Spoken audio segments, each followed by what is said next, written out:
Hello and welcome back to week 6 of Team Draft Super League. We are going to round 2. I'm Jamie Park here with Richie Hron. How's it going, Richie? Good. How are you? I'm doing all right. You had a pretty insane match against Chris. Want to tell us a little bit about that? Yeah, those were some weird games. I mean, my deck's a bit of a train wreck because I guess that was kind of part of the plan. Like, I knew Chris would be taking second for sure, so I tried to make his deck a mess as well. But then I was kind of all over the place. Like, at one point, so game 2 I sideboarded into a fairly aggressive creature deck, and then game 3 back to my main deck of this messy Bounty of Luxa deck. And yeah, I mean, it was pretty nice getting Chris out of nowhere with the prepare to fight, like finding white mana off the gift of, I don't know the card name. Paradise, yeah. That was a pretty insane match to watch. I got smashed pretty quickly by Mike. But yeah, the end of game 1 and even just game 2, game 3 was so insane. Got the miasmic money to win game 2, and then game 3 it looked like Chris was really close to winning, but Right. we pulled it out at the end. But yes, that crazy prepare to fight. Yeah. Like game 2, I had to top deck the miasmic money to like stay in it, and then a turn later drew the cartouche, was the best card in my deck to. Yeah, that was insane. Yeah, I just wanted to worry on the spot. Because I still wasn't ahead, even after I top decked. So that's like, oh god, yeah, that was nuts. That was a pretty sick beating for us. It seems, yes, you have drafted your Rich Hohen special that's bound to have green and have lots of colors, and try to make the guy to your left deck pretty poor while keeping the Yeah, that was the plan. There's also like, maybe I like Bounty of Luxa more than other people. I haven't played that many drafts in this format, so it looks good. But yeah. No, it was an awesome match to watch. The end of for me.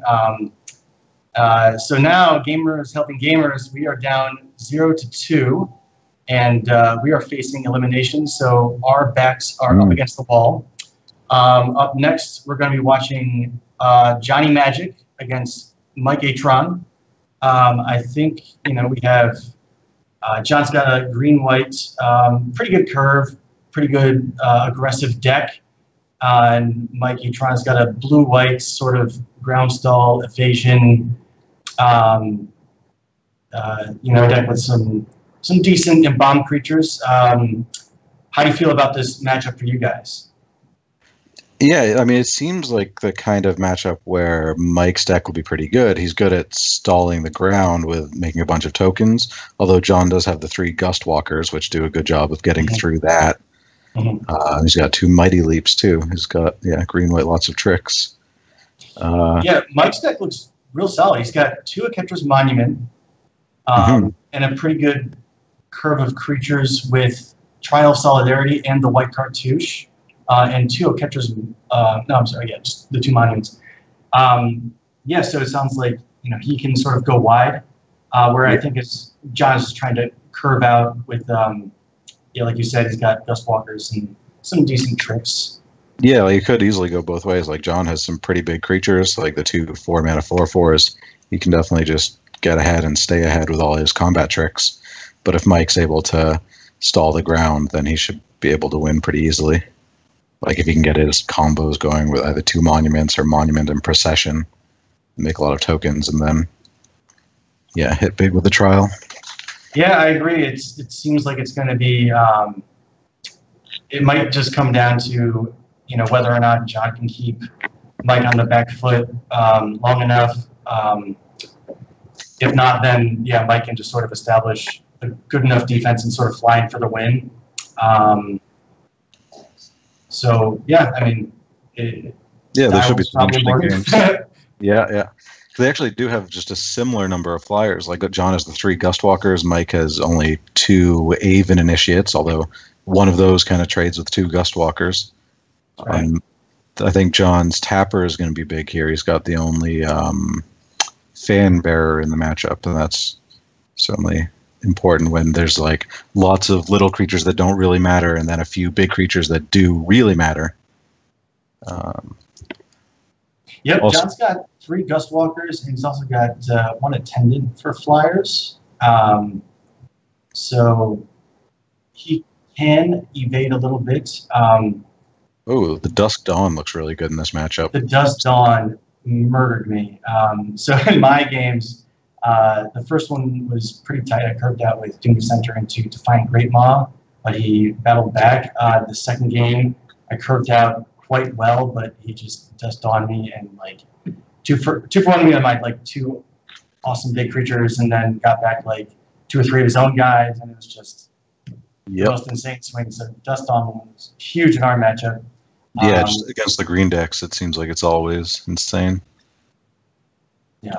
All right. So it sounds like the players are ready, so let's throw it down to the match.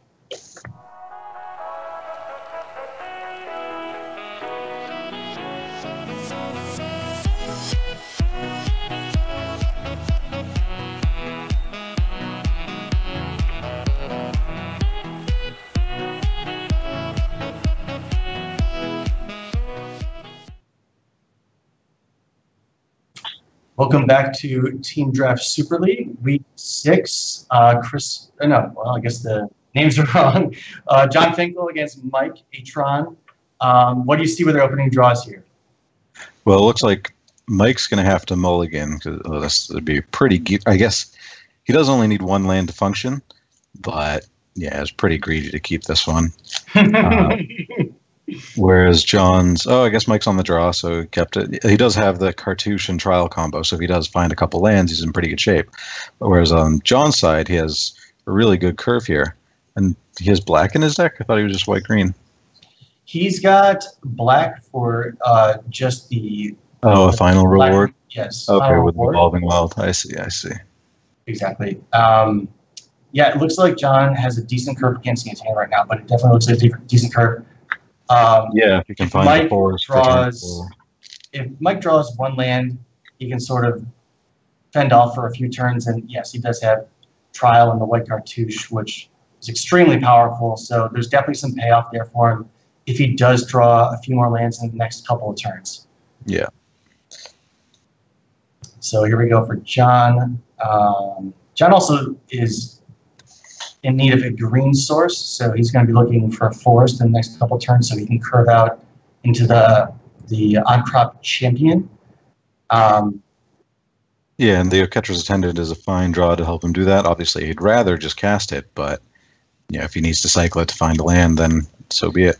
All right, so that's a good start for Mike. He found a land, so he's actually going to be able to play this game at least, and not just sit there discarding. Yep. Risky and sort of paying off a little bit, but he still needs 1 more land. Yeah, still needs it. So John, he drew a second champion, so probably going to see a cycle of the Attendant here. I imagine he'll leave white open in case. No, he already drew the Fame Bearer, so it doesn't really matter here.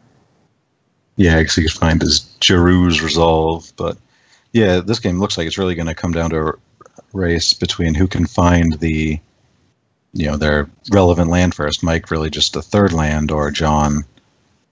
Okay, so Mike's just walking right into the Mighty Leap, which it seems like he's happy with this because his Blinding Mummy's not really doing much offensively, and he's happy that he sees it as John taking a turn off playing a creature to play a combat trick. Mike know that John doesn't have really anything to play. Exactly. So John's very happy with that turn too. Still no 3rd land for Mike. John, on time, obviously, draws exactly what he needs. His green source for his 2 on-crop champions. Imagine we'll see. Yeah, champion. John just play champion past the turn. Mike getting scared now of another combat trick and choosing to take an extra damage there. That one was interesting. Like, if you're going to block last turn, why not block the bigger guy this turn? Not sure what the benefit to blocking the 1 power creature versus the 2 is there. Yeah. But he does draw his 3rd land, not a blue, but it is 3rd land to help him shore up the ground a little bit. Still, he doesn't have 3 power, so the champion's going to be able to attack Yeah, freely this Mike's turn. going to need to keep drawing lands to be able to start playing 2 spells a turn. And the result was a pretty good draw here for John. Right, yeah. It means Mike's never going to be able to effectively make a double block.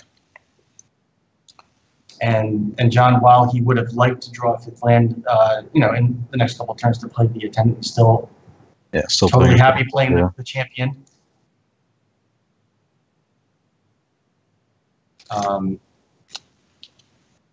Yeah, I'm not sure what Mike can draw really at this point.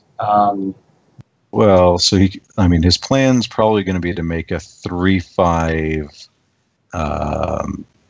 zombie, so that can at least team up with someone else to block a 4/4. But I guess it just gets tapped anyway, so he's really on the back foot here. Yeah. Yeah, Mike is still without a blue source, which he's going to need if he's going to eventually need to block the Gust Walker. But also the Jared's Resolve is going to help get through those defenses. Yeah. Things are going to start crumbling for Mike soon because he's going to have to probably make a big block this turn, and then John's going to have another trick to get through it, and then it just goes. Yeah. So if you're Mike in this spot, what are you thinking about? As you said before, the white cartouche can help him at least just bounce off of one of the 4/4s. But that's only one of the blocks. Right, exactly. So, I think from Mike's perspective, he has to basically just assume John's got nothing here and try to set up the best blocks. The cat's going to give him a nice little buffer here. Just with the jump block. Yeah, it makes sense to chant that one because you get another 2-power creature. Because you know that the Fan Bear is going to tap your biggest creature, essentially. Right. And you can at least get the life when the cat blocks. But, yeah. So, John.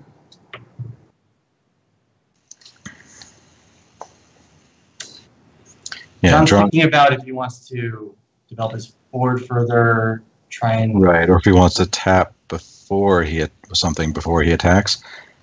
But then, do the 4/4s, they can untap the tapper?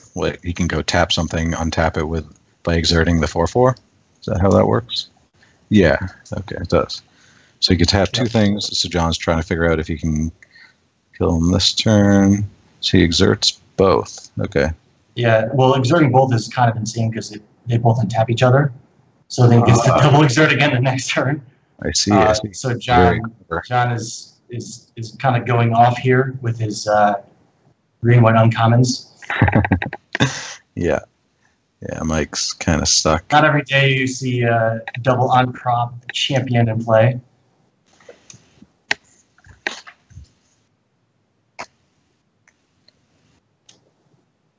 Just waiting for the trigger to resolve here. And I think Mike's kind of just realizing how screwed he is now. Or at least I'm realizing it.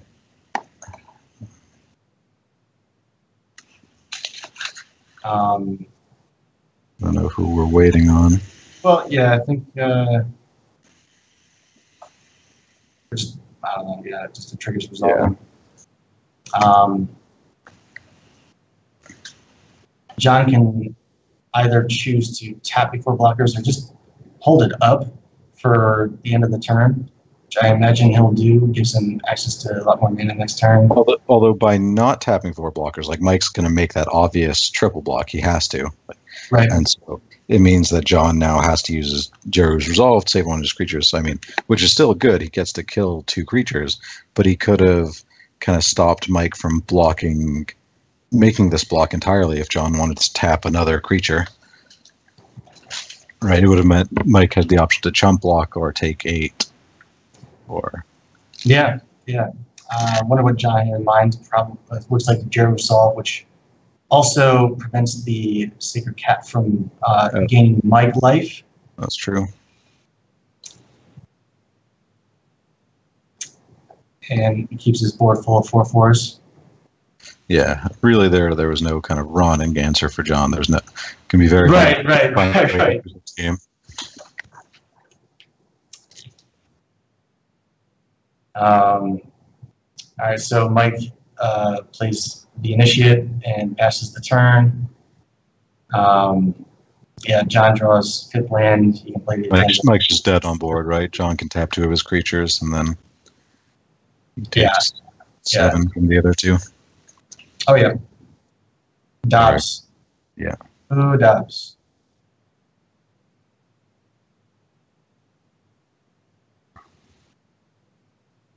He takes 8. Yep. The rest is academic. Okay. All right. So since Mike's dead here, game 2 in a second here. Do you think they'll make any adjustments after sideboard? let's see. John doesn't really have a whole lot of options for sideboarding. Right. I was thinking that he probably doesn't deck even building, really. He doesn't really. Sorry, go ahead. Yeah, when we were deck building, John was looking at potentially splashing either Dean Worthy and or Final Reward. Right. And we thought it was a little bit too tough to splash 2 cards of different colors, just Evolving Wilds and right. Painted Bluffs. Painted Bluffs. The one big card in John's sideboard is the Manglehorn, which will be very good against Mike's Monuments. Yeah, I wonder if John's going to look at that. We'll see. What do you think Mike will do, if anything? Let's see.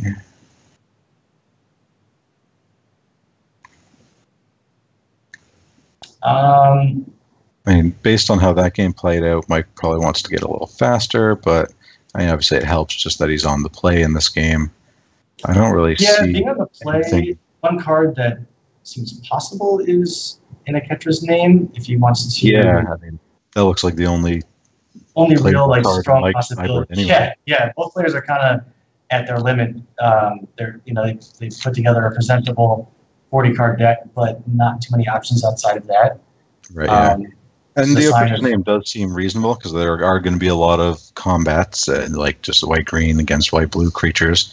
And it does seem like Mike will be kind of laying out double blocks a lot, double and triple blocks like in that game. So it could be pretty reasonable. Yeah, I can see that. Yeah, it looks like John did bring in the Manglehorn. He did notice both of the monuments, so he's at least a little bit prepared for that. Yeah, even though Mike didn't play any artifacts last game, John has access to Mike's deck list, so that's why he brought the Manglehorns in. They weren't just blind or singular. Yes, after round 1 of Team Draft Super League, all the players have access to their opponent's deck lists, so he's able to see that. He's up against 2 Kettra's Monuments. So here we are, game 2. Both players keep 7 cards. Yeah, looks like pretty solid hands on both sides. We got action early on. John, I didn't see the Glory Bound thing in John's deck list. Another good card. Yep, another solid card for his green-white deck. With goes well with Jerry's Resolve. Spidery Grasps. John's also got a couple Spidery Grasps, which also works well with. And he's got some pretty powerful 4-drops in the Champion and also the Crocodile Crossing.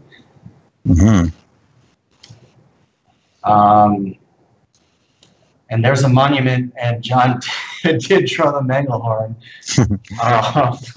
This turn's going to go kind of insane if Mike plays the monument this turn and walks into John's Manglehorn, which would be perfect for John on curve. Right. I guess there's a chance Mike plays the Initiate, trying to like stay aggressive since he is kind of on the front foot here, although John's going to get 4 of the life back next turn, assuming Mike has a blocker. Right. I imagine Mike will play the monument, but I mean, we don't know for sure. Yeah, there it is. Jesus, this is it. Pretty ugly. All right, so John gets to play Manglehorn, Uktabi Orangutan, the Catcher's Monument. And then curve out to either of his rock-solid 4-drops the following turn. Yeah, things just not working out very well for Mike here. Now, John doesn't even need to exert here. He does do it. So we're going to see Manglehorn and pass him the turn. Yeah, this what's is Mike looking to draw? I don't know, maybe the other monument. It was interesting that John chose to exert that turn. Like, he was kind of going to get a freebie 3 in because Mike can't really attack back because he's got a 2/2 blocker. And then this turn, I guess, his thinking was that Mike was probably just going to play a creature, so John wouldn't. Like, yeah, this turn he might not be able. Even the 4/4 wouldn't be able to get through. I guess that makes some sense. It's possible, but it looks like Yelger won game 1 in our other match. Game 2 as well. Oh, just the whole match. All right. So, all right. Gamers helping gamers further up against the wall. This one's looking. But back to what you were saying, yeah, this also would leave him open the opportunity to use the spidery grasp. I guess the reason. Right. But he doesn't really want to do that into Mike's crappy creatures. Right. So this 4/3 first striker is pretty big. Like, it's going to be a little while before John's able to block that, and then Mike's going to have the Giroux's Resolve to protect it as long as he declines to block this turn. Because it's assuming Mike's going to play that Gustwalker. I would assume so. And then obviously if John's attacking his 2 4/4s into a 4/3 first strike, he has to have something. So I'm pretty ambitious for Mike to call it here. Yeah. Mike's going to know there's something up.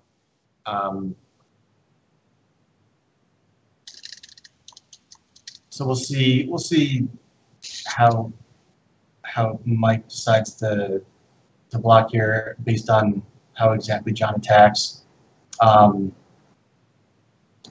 And John is also happy if he doesn't have to use Spidery Grasp this turn because he's got his 5th land and a Ketra's Tendon. Right, yeah, exactly. He gets to use all his mana doing something else.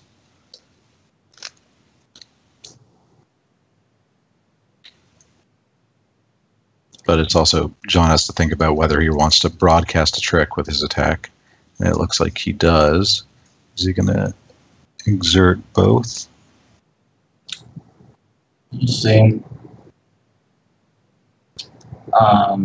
Looks like he does exert both. Now, you're Mike, you're thinking, okay, something's up. You look at the deck lists. You say, all right, John, I know you have a handful of tricks.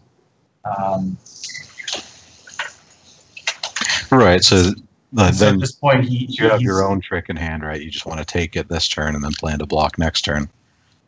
Exactly. He may choose to put the cat in front of one of the creatures just to sort of mitigate some of the damage this turn. He can sort of embalm it the following turn and still have his trick up. So this block with the Sacred Cat makes sense. And John is relatively happy to just play the attendant and pass the turn here. Yeah. Draw for Mike here is, so he did decide to sign in the Ketra's name. Which looks like it's going to be pretty solid this game. It looks like he's going to be able to come up with a situation where he gets into combat with numerous creatures. Yeah, he's pretty wide. The cat's also going to come back, and that's going to be a zombie, which gets a little extra bonus there.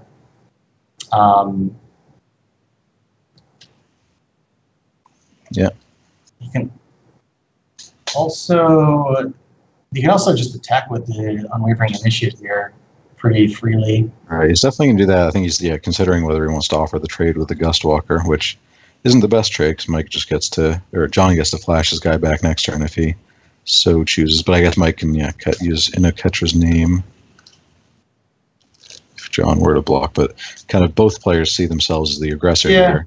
John's I like that attack by Mike. It's a nice sort of semi-bluff in that there's value in attacking because if John does block, he has a reasonable plan for it. And if John doesn't block, then he's happy he just got some damage through. Yeah, that's true.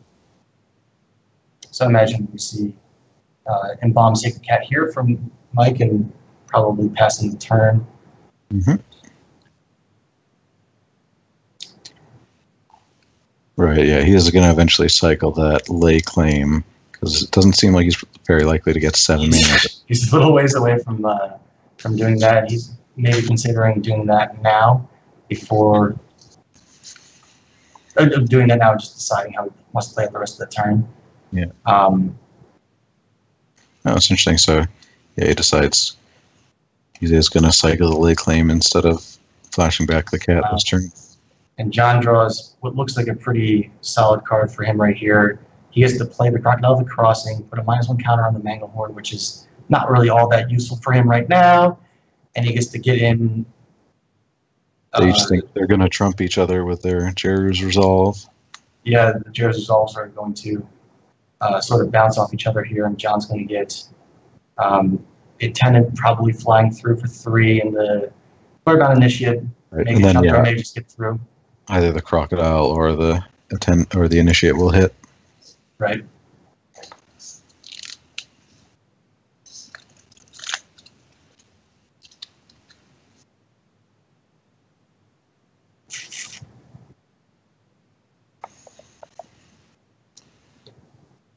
Yeah, if you're Mike here, you're certainly looking at the deck list and you're like, geez, I'm in rough shape if John has Jeru's Resolve. But at this point in the game, it seems like he doesn't really have much of an option. Right, yeah, he clearly not play it. I think he can't really play around Jeru's Resolve at this point. I don't think. No, I mean, he could do something like resolve his Gustwalker, and then like triple block the Initiate and then block the Crocodile. Because that way you're at least going to kill one of John's guys. But I think Mike has to kind of plan on. Okay, so he's planning the Oketra's name. He's going to use both tricks this turn. Yeah, I like this play by Mike. Right, yeah, because John has to act first because Mike has first strike, which is fine. Yeah, their resolves are going to trade. Yeah. Resolves trade. John trades. We're going to initiate for the Noyer Priest. And so Mike's hoping at this point that his 4/3 first strike will dominate the board because now they've exchanged tricks and. Oh, wow. Yeah, little does Mike know there's a Spidery Grasp waiting for his first striker, but then. But Dust of Dawn is going to have a big pretty sweet comeback there. Draw on this board.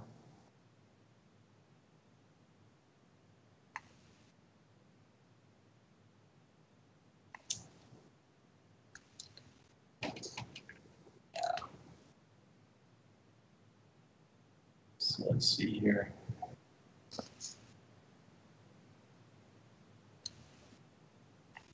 Here. Dust of Dawns. So, Mike does have the 4th mana, right? Right, yeah. So he's going to embalm his cat. And then, yeah, it looks like this is going to go pretty well. So he's going to block, I guess, the Crocodile with the first striker and then get Spidery Grasp and then untap and Wrath John effectively. But Mike is going to take probably 7 this turn in the process. So it's still... And then John gets to get the Oketra's Attendant back, so it's still kind of a fairly close game. Like, it's a big draw, but...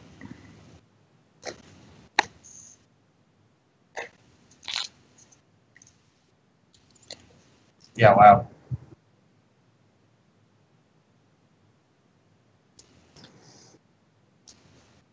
So who do you think Mike is blocking with the Initiate here? I think just the Crocodile, because it's more damage, right? Right. Okay, so he plays around Mighty Leap. That's actually going to work out pretty poorly here because the trick is Spidery Grasp, which is unfortunate. Yeah. but it's really just a couple of 1/1s that get thrown away, but they're actually pretty valuable since all the big creatures are going to die this turn. And Mike gains 1, takes 7, goes down to 7, and wraths John's board. And that Winds of Rebuke was actually a really good draw because John's big creature next turn is going to be a token. That was a solid draw.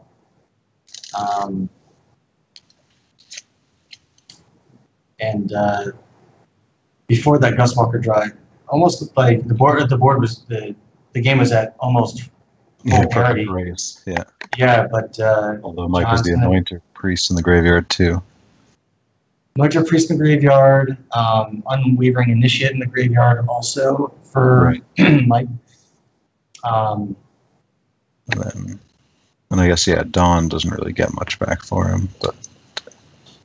So he could choose to. I guess he also could find cards with the Winds of Rebuke too. Right, he's probably not going to use the Dawn Aftermath part just yet. He gets an Island and Avian Initiate off his 2 cards that he's milled. So nothing added to get back for the Dawn. No, but the Avian Initiate is important because it'll give him an answer to John's Duskwalker eventually. Eventually, right. Still needs 2 more lands to use the Embalm for the Avian Initiate. Oh, there's no answer. And a Fanbear is a very solid draw here for Mike.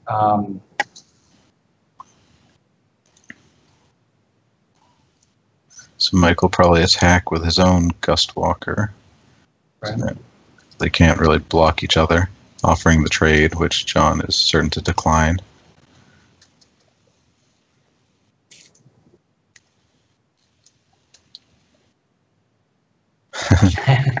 Back-to-back Fanbears. Yeah, mirror images. So John will fly in here for 3, plays on Fanbear and pass the turn.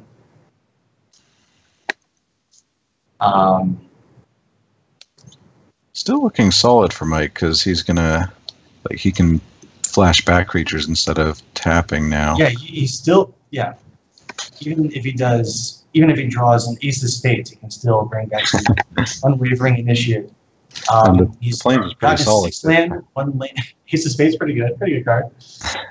He's now drawn his 6th land, so he's 1 mana away from bringing back the Avian Initiate as well. So Mike has lots of live draws here just because even lands for him here is allowing him to... very good. Yes, the next land is very good.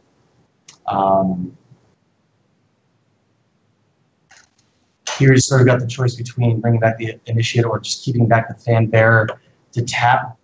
Actually, not allowing to tap. Well, yeah.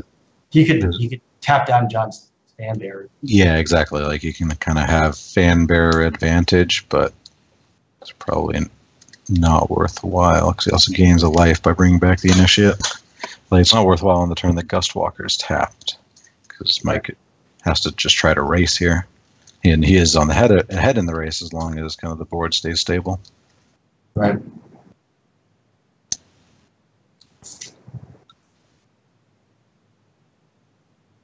Finding money for John here. 7th land. The Ace of Diamonds. Ace of Diamonds. So here, yeah, it's an interesting decision for John whether he wants to try to tap the Fanbear at the end of turn so he stays aggressive and wins with a combat trick, or if he needs to kind of play defense and tap the Gustwalker. Right. But although John knows that kind of tapping the Fanbear doesn't really work if Mike draws a land. And so I think he's probably going to play some defense, tap the Initiate, yeah. Sense. Not sure what John is hoping to draw here. Well, is his Mighty Leap lethal or Spidery Grasp? Might. Mm, No, not quite, because Mike's going to gain a life. by playing the, Yeah, when he plays the Haven Initiate. so those don't do it. His black sources include one swamp and the painted bluffs. Does it? I think the Painted Bluffs was in his sideboard. I think he's just got a swamp and an Evolving Wilds. That's wrong. That's not how we heard it. It was an executive decision at the last minute. Yeah, last second.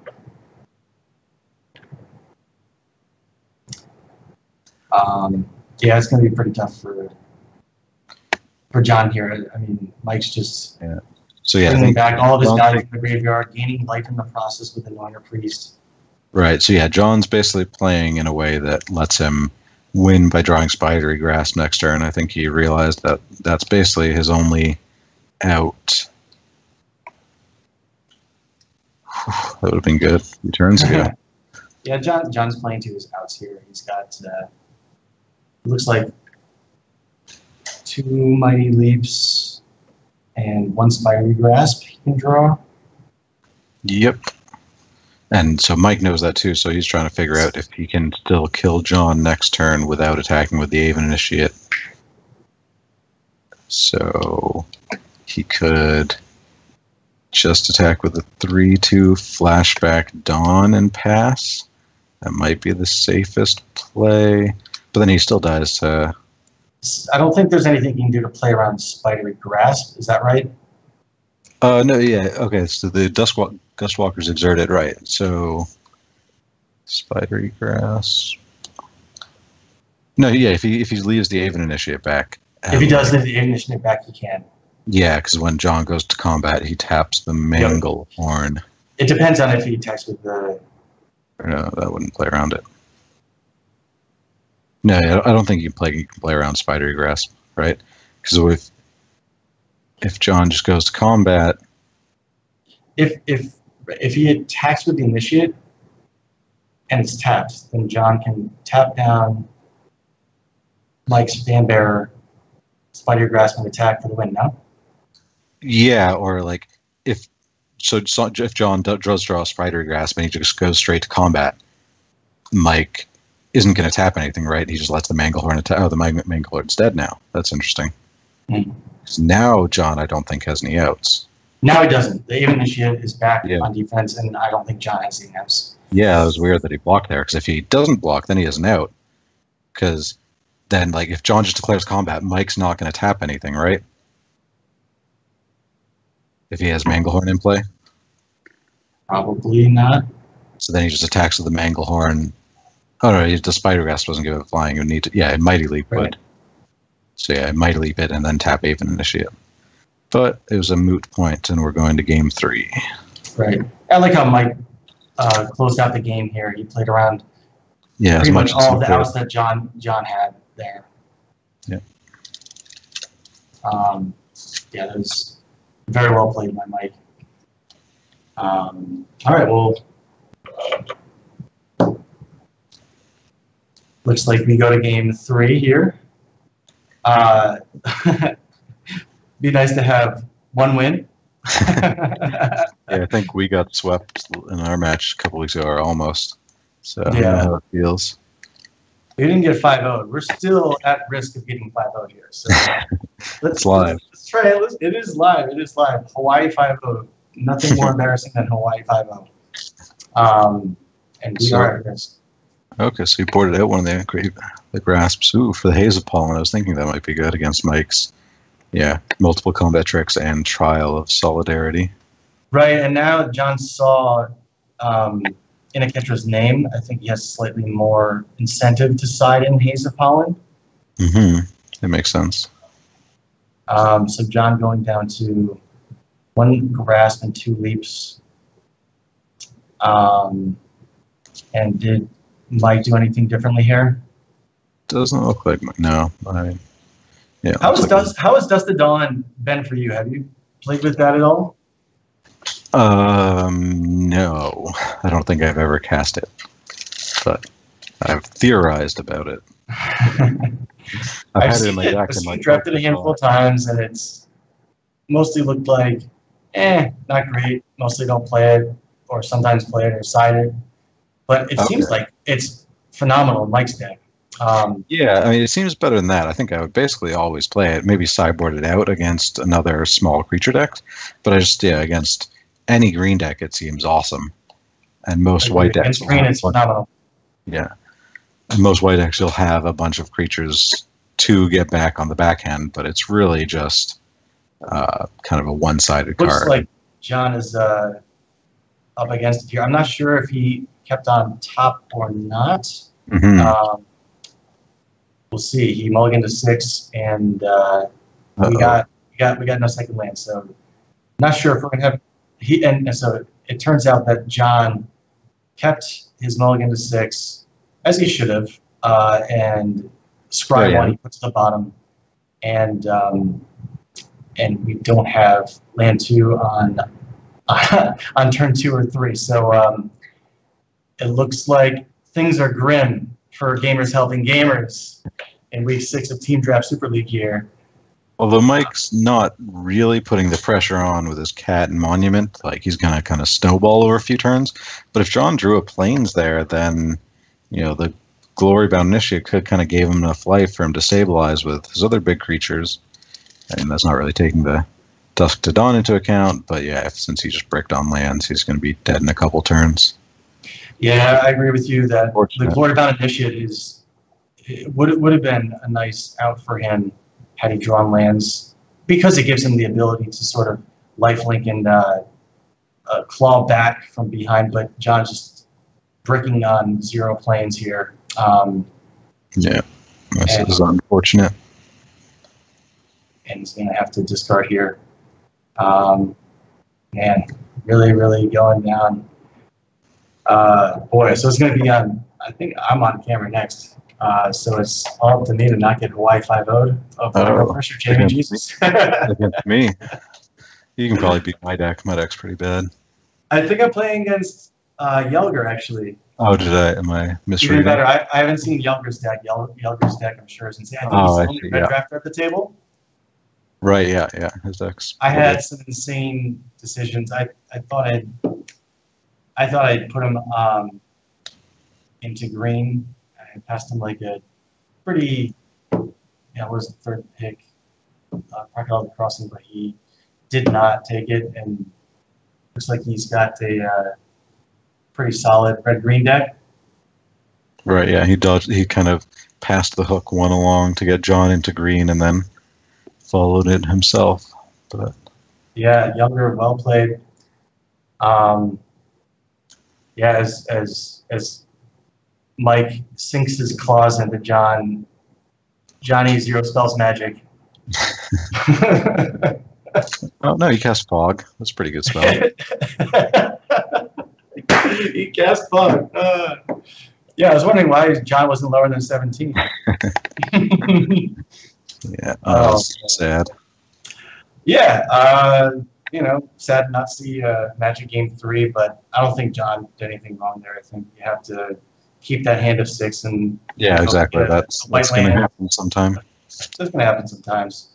All right. Well, Gamers Helping Gamers are up against it for real. We are down 0-4, at risk of Hawaii 5-0, and I have to play against Younger to try and stop that from happening. All right. Well, good luck. Thanks. We're going to need it. It's a mountain to climb. All right. Well, stick around for more Team Draft Super League. We'll be back in a little bit after this. Looking for a challenge? Magic Online offers monthly